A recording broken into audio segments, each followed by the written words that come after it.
ಓಂ ಸುದರ್ಶನಾಯ ನಮಃ. ನಿತ್ಯಭಕ್ತಿ ಕಾರ್ಯಕ್ರಮಕ್ಕೆ ಸುಸ್ವಾಗತವನ್ನು ಕೋರುತ್ತಾ, ನಮಗೆಲ್ರಿಗೂ ಸಹ ನಮ್ಮ ಜೀವನ ನಿರ್ವಹಣೆ ಮಾಡ್ತಾ ಇರ್ತಕ್ಕಂಥ ಸಂದರ್ಭದಲ್ಲಿ ಭಯ ಇರುತ್ತೆ, ಸಂತೋಷ ಇರುತ್ತೆ, ಸುಖ ಇರುತ್ತೆ, ದುಃಖ ಇರುತ್ತೆ, ಎಲ್ಲವೂ ಇರುತ್ತೆ.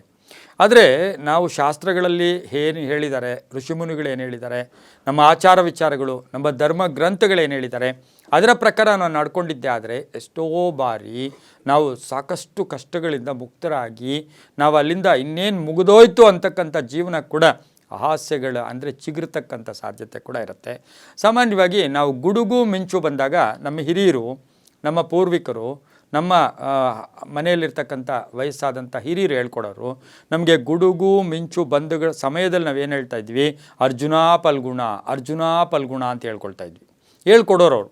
ಇದರ ವಿಶೇಷ ಕೇವಲ ಗುಡುಗು ಮಿಂಚಿಗೆ ಮಾತ್ರ ಸೀಮಿತವಾಗಿ ಇರೋದಿಲ್ಲ.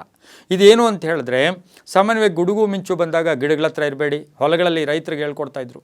ರೈತರಲ್ಲಿ ಇರ್ತಕ್ಕಂಥವ್ರಿಗೆ ನಾವು ಕೂಡ ಚಿಕ್ಕ ಪುಟ್ಟ ಮಕ್ಕಳಾಗಿದ್ದಾಗ ನಮ್ಮ ಹಿರಿಯರು ಹೇಳ್ಕೊಡೋರು, ಗುಡುಗು ಮಿಂಚು ಬರೋ ಸಮಯಕ್ಕೆ ನಾವೇನಾದರೂ ಹೊಲಗಳಲ್ಲಿದ್ದಂಥ ಸಂದರ್ಭದಲ್ಲಿ ಗಿಡಗಳ ಹತ್ರ ಹೋಗಬೇಡಿ, ಗುಡುಗು ಬರ್ತಾಯಿದೆ, ಗಿಡಗಳ ಹತ್ರ ಹೋಗಬೇಡಿ ಅನ್ನೋರು.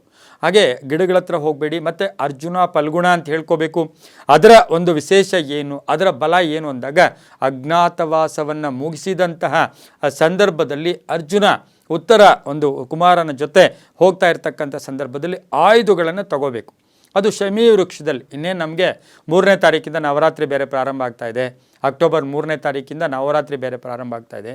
ಈ ಒಂದು ಶಮಿ ವೃಕ್ಷದ ಬಗ್ಗೆ ನಾವೆಲ್ಲರೂ ಕೇಳೇ ಇರ್ತೀವಿ, ಹೇಳ್ತಾ ಇರ್ತೀವಿ, ಅದರ ಮಹತ್ವ ಕೂಡ ಕೇಳಿರ್ತೀವಿ.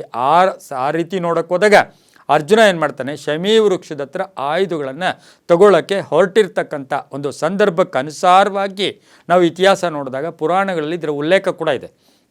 ಆಗ ದುರ್ಯೋಧನ ಇರ್ಬೋದು, ಕರ್ಣಾದಿಗಳು ಏನು ಮಾಡ್ತಾರೆ, ಎಲ್ಲ ಗೋವುಗಳನ್ನು ಕರ್ಕೊಂಡು ಒಂದು ಕಡೆ ಹೋಗ್ತಾ ಇದ್ದಂಥ ಸಂದರ್ಭದಲ್ಲಿ ಆ ಸಂದರ್ಭಕ್ಕೆ ಸರಿಯಾಗಿ ಅರ್ಜುನ ಏನು ಮಾಡಬೇಕು, ಆಯುಧಗಳನ್ನು ತನ್ನ ವಶಕ್ಕೆ ತಗೊಂಡು ಆ ಗೋವುಗಳನ್ನು ತಾನು ಹ್ಯಾಂಡ್ ಓವರ್ ಮಾಡ್ಕೋಬೇಕು. ತಾನು ಅದನ್ನು ಎಲ್ಲೋ ಒಂದು ಕಡೆ ತನ್ನ ಒಂದು ಸುಪರ್ದಿಗೆ ತಗೋಬೇಕು. ಆ ರೀತಿ ನೋಡೋಕ್ಕೆ ಹೋದಾಗ ತಕ್ಷಣ ಉತ್ತರ ಕುಮಾರನ ಅಲ್ಲಿ ಶಮಿ ವೃಕ್ಷದಲ್ಲಿ ಇರ್ತಕ್ಕಂಥ ಒಂದು ಆಯುಧಗಳನ್ನು ತಗೋ ಅಂತ ಹೇಳಿಬಿಟ್ಟು ಹೇಳ್ತಾ ಇದ್ದಂಥ ಸಂದರ್ಭದಲ್ಲಿ ಉತ್ತರ ಕುಮಾರ ಭಯಪಡ್ತಾ ಇರ್ತಕ್ಕಂಥ ಸಂದರ್ಭ.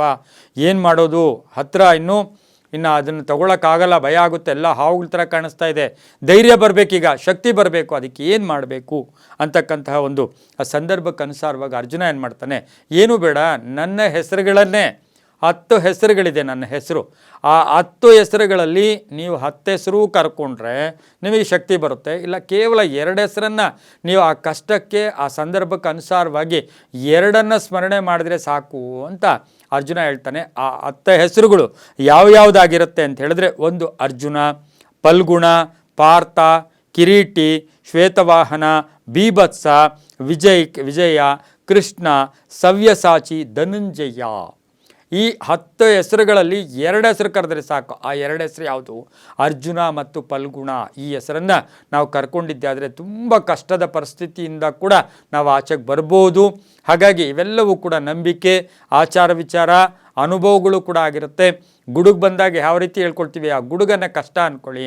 ಕಷ್ಟ ಬಂದಾಗ ತುಂಬ ತೊಂದರೆಯಲ್ಲಿದ್ದಾಗ ಕೇವಲ ಒಂದು ಸಾರಿ ಅರ್ಜುನ ಫಲ್ಗುಣ ಈ ರೀತಿ ಹೇಳ್ಕೊಂಡಿದ್ದೆ ಆದರೆ ತಕ್ಷಣವೇ ಆ ಕಷ್ಟ ಕೂಡ ಕರಗಿ ನೀರಾಗಿ ಹೋಗುತ್ತೆ ಅಂತ ಹೇಳ್ತಾ, ಎಲ್ಲವೂ ಅನುಭವಪೂರ್ವಕವಾಗಿ ನಾವು ಆಚರಣೆಗಳನ್ನು ಇಟ್ಕೊಂಡಿದ್ದೀವಿ ಅಂತ ಹೇಳ್ತಾ, ಸರ್ವೇ ಜನಾಃ ಸುಖಿನೋ ಭವಂತು, ಸಮಸ್ತ ಸನ್ಮಂಗಳಾನಿ ಭವಂತು.